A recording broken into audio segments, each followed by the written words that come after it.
하나님 말씀 마가복음 2장입니다. 마가복음 2장 1절에서 12절 우리 교독하겠습니다. 제가 먼저 읽겠습니다. 수일 후에 예수께서 다시 가버나움에 들어가시니 집에 계시다는 소문이 들린지라 많은 사람이 모여서 문안까지도 들어갈 자리가 없게 되었는데 예수께서 그들에게 도를 말씀하셨더니 사람들이 한 중풍병자를 네 사람에게 메워 가지고 예수께로 올세 우리들 때문에 예수께 들어갈 수 없으므로 그 계신 곳에 지붕을 뜯어 구멍을 내고 중풍병자가 누운 상을 달아내리니 예수께서 그들의 믿음을 보시고 중풍병자에게 이르시되 작은 자야 내 죄사함을 받았느니라 하시니 어떤 서기관들이 거기 앉아서 마음에 생각하기를 이 사람이 어찌 이렇게 말하는가 신성 모독이로다 오직 하나님 한 분 외에는 누가 능히 죄를 사겠느냐 그들이 속으로 이렇게 생각하는 줄을 예수께서 곧 주시하시고 이르시되 어찌하여 이것을 마음에 생각하느냐 중풍병자에게 내 죄사함을 받았느니라 하는 말과 일어나 내 상을 가지고 걸어가라 하는 말 중에서 어느 것이 쉽겠느냐 그러나 인자가 땅에서 죄를 사하는 권세가 있는 줄을 너희로 알게 하려 함과 하시고 중풍병자에게 말씀하시되 내가 내게 이르노니 일어나 내 상을 가지고 집으로 가라 하시니 그가 일어나 그 상을 가지고 모든 사람 앞에서 나가거늘 그들이 다 놀라 하나님께 영광을 돌리며 이르되 우리가 이런 일을 도무지 보지 못하였다 하라. 아멘. 오늘 본문의 말씀 친구를 통해서 한 중풍병자가 바로 예수님께 인도함을 받아서 치유받는 우리가 적어도 이 본문을 서너 번 우리가 읽고 설교를 들었던 내용입니다. 그런데 이 본문의 내용은 우리가 잘 알다시피 예수님을 만날 때에 인생의 모든 문제가 해결되고 또 예수님을 만나는 그 자리에 죄의 용서와 생명의 역사와 변화와 부흥이 일어난다는 것이 이 본문의 핵심 내용입니다. 줄거리의 내용 가운데 여러 가지 많은 내용이 있지만 그래서 예수님을 만나는 게 바로 삶의 문제와 과제를 해결하는 것입니다. 우리 마태복음, 마가복음, 누가복음, 요한복음 이 복음서 특별히 예수님의 행적과 예수님의 행하신 일을 기록했던 이 복음서의 모든 내용들, 모든 이야기들, 모든 그런 그 광경들은 바로 예수님 앞에 나와야 해결이 되고 예수님 앞에 나와야 우리가 또 소생함을 얻고 또 예수님 앞에 설 때에 그 인격이 완전해지고 소망이 있다는 것을 분명하게 보여주는 것이 복음서의 내용입니다. 오늘 본문의 말씀도 한 중풍병자가 예수님께 나와서 고침을 받고 죄의 문제까지 해결되는 그런 내용이지요. 그런데 이렇게 해결함을 받을 때까지 그 과정이 있는데 소위 얘기해서 예수님 앞에 나아가고 또 예수님 앞에 또 은혜를 받고 또 예수님 안에서 힘을 얻고 이렇게 하면 좋겠는데 이렇게 하는 과정에 여러 가지 많은 장벽들이 우리 안에 놓여 있다는 것입니다. 그 장벽들이 무엇인가? 이 본문의 말씀을 통해서 여기 보시면 2장 2절 말씀 우리 이병배 입사님 2장 2절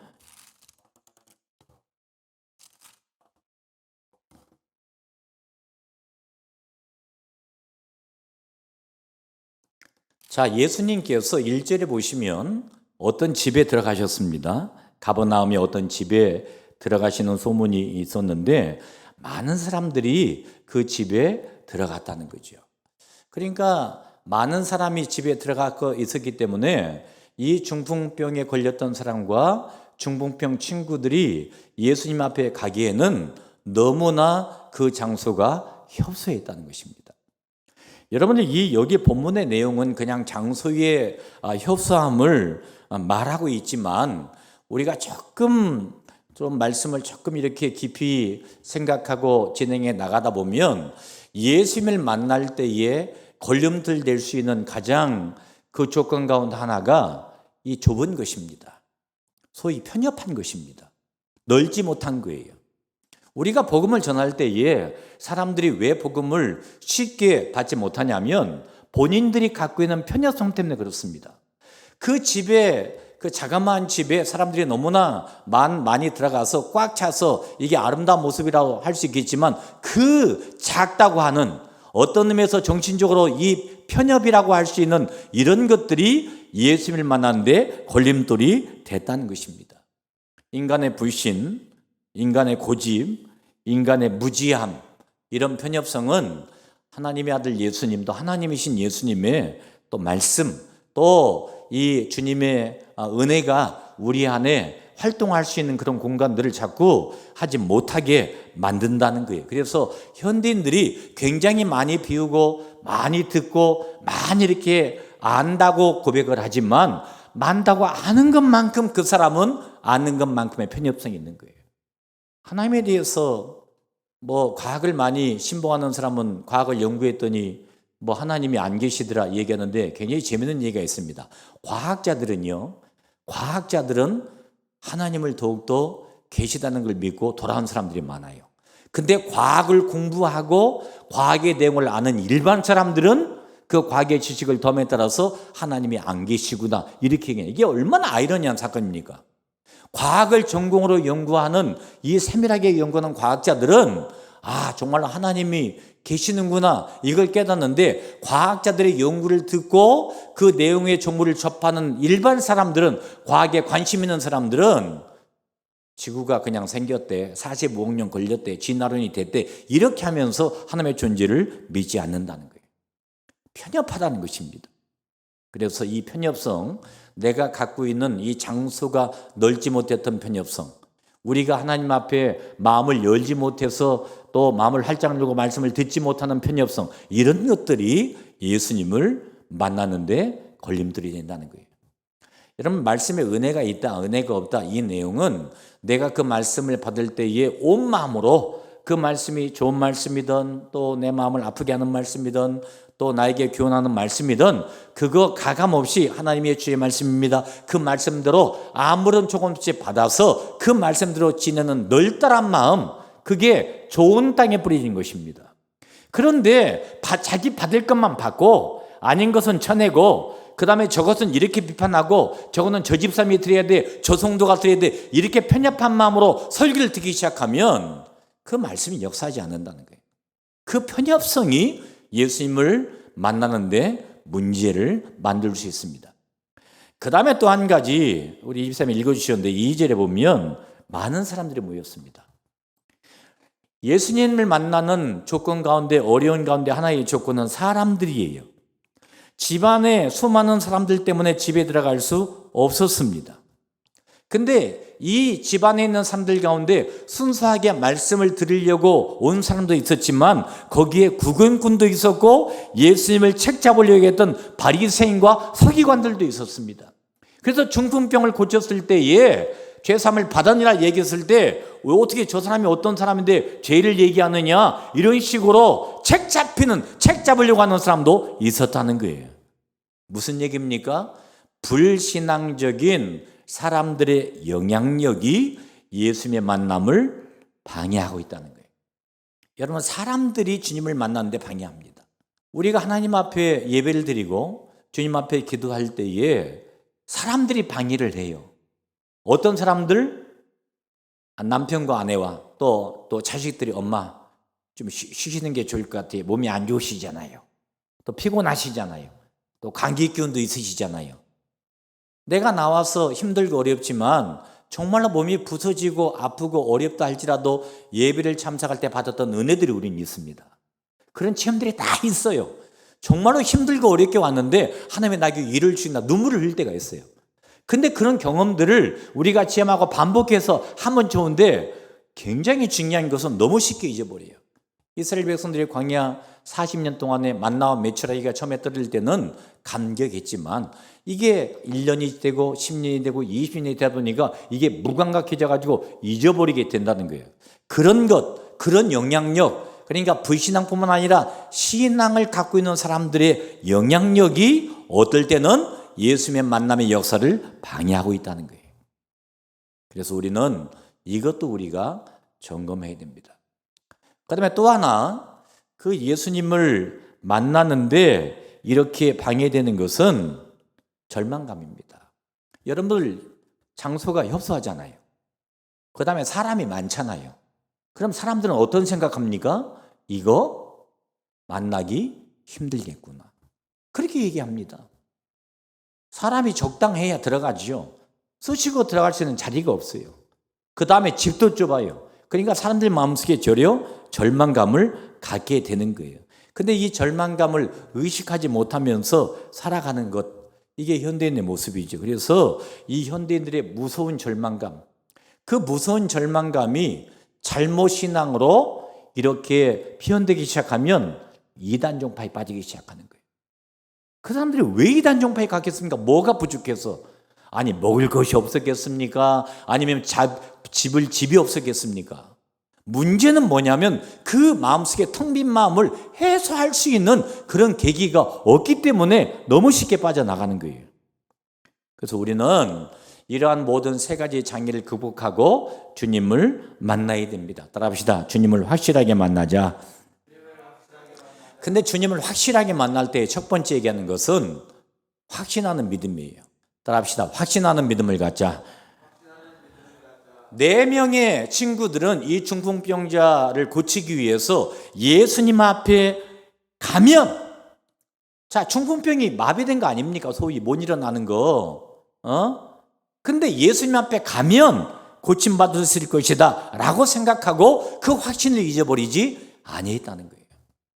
신앙은 그래서 확신은 믿음이 필요합니다. 주님 앞에 나올 때에 주께서 이 문제를 해결해 주시겠다. 그래서 바울은 우리의 복음이 말로만 너에게 이른 것이 아니라 오직 능력과 성령과 큰 확신으로 된 것이라고 했어요.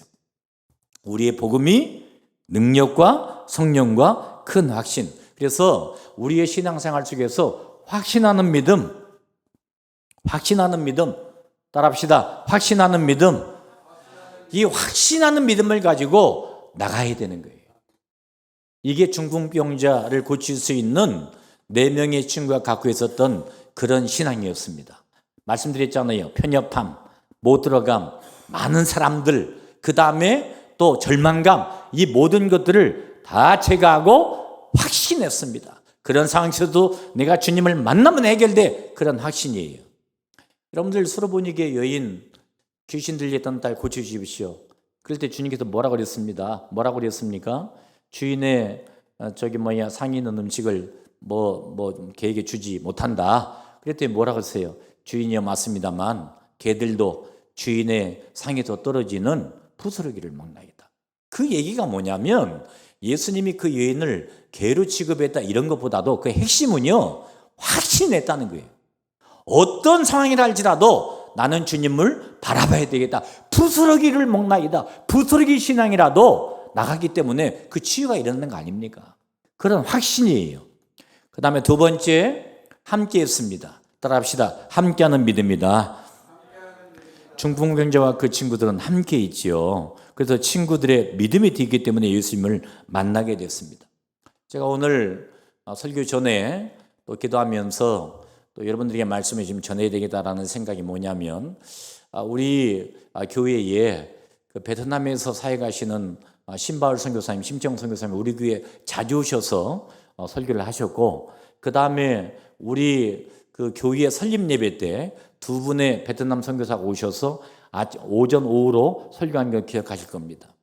이분이 20년 넘게 베트남에서 사역을 했다가 뇌출혈이 일어나가지고 지금 사경을 헤매고 있습니다.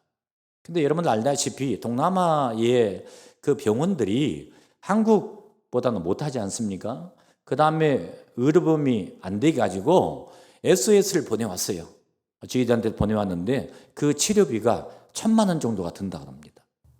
그래서 다급하게 왔어요. 다급하게.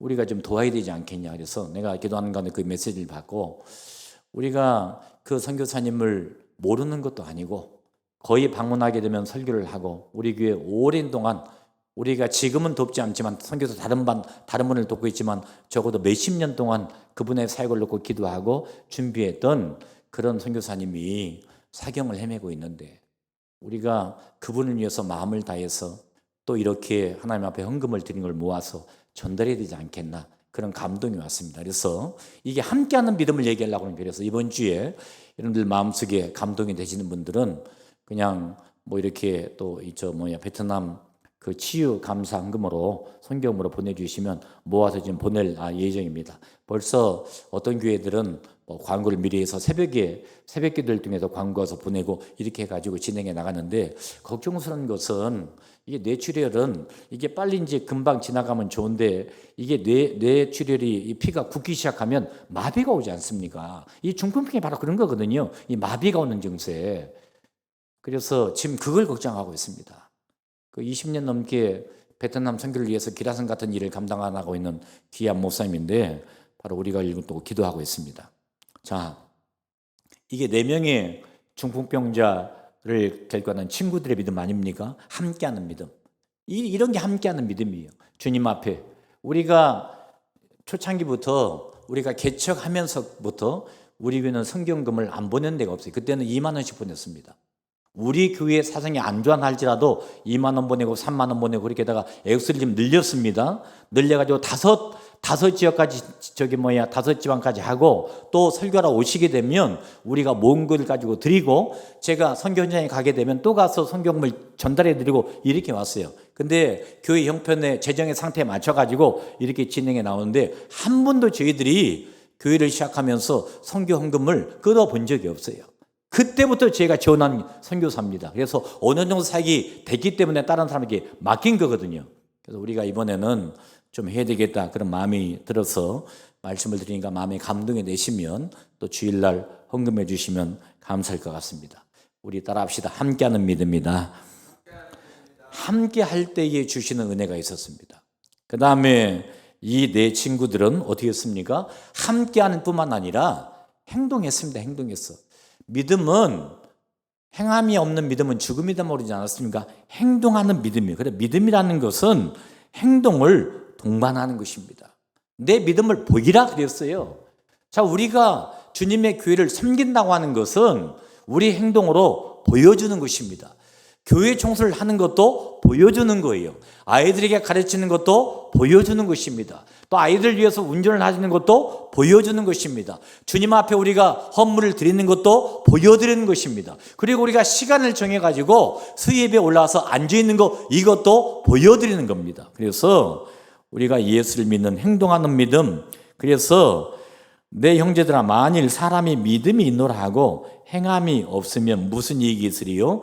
그 믿음이 능히 자기를 구원하겠느냐? 그 믿음이 능히 자기를 구원하겠느냐? 행함이 없으면 그 믿음이 자기를 구원하겠느냐? 마지막으로 포기하지 않았습니다. 보통 우리는 신앙생활 하다가 좀 안 되게 되면 이렇게 포기하지 않습니까? 포기하면 안 돼요. 끝까지 하나님 앞에 기다리고 준비하는 마음으로 그렇게 진행해 나가는 거예요. 개인적인 얘기라서 죄송합니다만 학교 강의를 마치고 돌아오는데 우리 아들놈이 전화가 왔어요. 엄마, 지금 이 딸이 그 40도가 오르락 내려가는데 어떻게 하면 좋지? 우리가 고민하다가 그래 저녁에 한번 가보자 해서 갔더니 이 손녀딸이 지금 39도 40도 이렇게 돼 있어요. 그래서 내가 단언을 냈습니다. 나는 내려올 테니까 당신은 좀 얘기를 좀 봐줬으면 좋겠다. 그래서 어제부터 지금 오늘도 병원을 갔더니 40도 갔다 그래서 내가 금요일까지 거기서 있다가 왔으면 좋겠다. 오늘 병원 갔더니 어떻게 얘기하냐 그랬더니 금요일 정도 되면 열이 좀 내릴 것 같다 그래서. 근데 이제 무슨 얘기냐면은요. 이 아들이 어떻게 하면 좋아 얘기했다가 우리 자기 엄마가, 우리 제 아내죠. 엄마가 거기서 좀 있을게 얘기했더니 안도의 한숨. 왜냐하면 며느리도 직장 생활하고 아들도 지금 학교를 다니니까 애를 돌볼 애들이 없잖아요. 근데 내가 그랬습니다. 기도하고 준비하고 제가 가장 먼저 한 것이 머리에 안석기도 했거든요. 열 떨어지게 해달라고. 근데 조금 1도 떨어졌다가 뭐 0.5도 떨어졌다가 다시 올라가고 이렇게 왔다 갔다 하고 있습니다만 하여간 그런 부분에서 우리가 기도하고 준비해 나가다. 그러면서 내가 그랬어요. 하나님이 죽이시게 하겠냐. 이렇게 하면서 다 성장하는 거다. 이렇게 하면서 아이가 더욱더 깊어지고 성숙해지고 아프면서 아이들이 자라는 것이다. 그렇게 얘기를 했습니다. 그러니까 뭐 절망감에 벌써 이틀 정도 뭐 좀 회사도 이렇게 연차 내고 또 3일 동안 연차 내기 어려우니까 가라. 다 가라. 다 가고 다 직장 나가라. 걱정하지 말고 다 맡기고 우리가 기도하고 준비해 나갈 테니까. 그렇게 해서 우리 아내가 지금 참석을 못했습니다만 저는 지금도 생각하면서 이렇게 같이 옆에서 기도해주고 협력해주고 기도해주고 이렇게 해주는 게 얼마나 좋은가. 이게 포기하기 시작하게 되면 나락에 걸릴 수밖에 없어요. 어떤 한 사람의 영혼을 놓고 우리가 하다가 내가 여태까지 복음을 주었는데 안 들어주니까 포기해버리겠다 그러면 그때부터는요 기도도 안 나와. 여러분 내가 전도를 해가지고 열심히 할 때는 저 사람을 어떻게든지 데리고 와야 되겠다라고 얘기할 때는 관심을 갖다가 포기하는 그 순간부터는 내가 말하는 것도 하지를 않습니다. 절대로 포기하지 마세요. 여러분들의 부모님에 대해서 또 여러분들의 이웃 사람을 향해서 그게 몇 년이 됐든 몇십 년이 됐든 간에 저분은 꼭 주님 앞에 나와야 할 사람이다. 주님 앞에 나와면 반드시 취함을 받고 하나님의 은혜를 받는 사람이다 라는 확신을 가지고 전진해 나가게 되면 하나님 그날을 우리에게 보게 하신다는 거예요. 그 신앙을 가지고 오늘 믿음으로 승리하는 귀한 성도님들 되시기를 주님의 이름으로 축원합니다. 기도합니다. 하나님 감사합니다. 중풍병자를 또 고치기 위해서 함께했던 친구들의 그 믿음과 그 상황을 바라보면서 우리가 예수님께 가까이 갈 때에 걸림돌 된 것이 무엇인가를 생각하고 또 주님 앞에 갈 때에 포기하지 않을 내용이 무엇인가를 생각해 하심을 감사합니다. 오늘 수입에 올라온 믿음의 성도님들에게 이 신앙 가지고 절망하거나 포기하거나 좌절하지 아니하고 또 주님 앞에 결국은 주 앞에 섰을 때의 문제가 해결되는 것을 과거에도 또 10년 전에도 우리가 신앙으로 체험한 줄 믿습니다. 이 신앙 가지고 승리하게 하시고 한 주 동안도 능력 있는 삶 살 수 있도록 축복하여 주시옵소서. 예수님의 이름으로 기도합나이다. 아멘.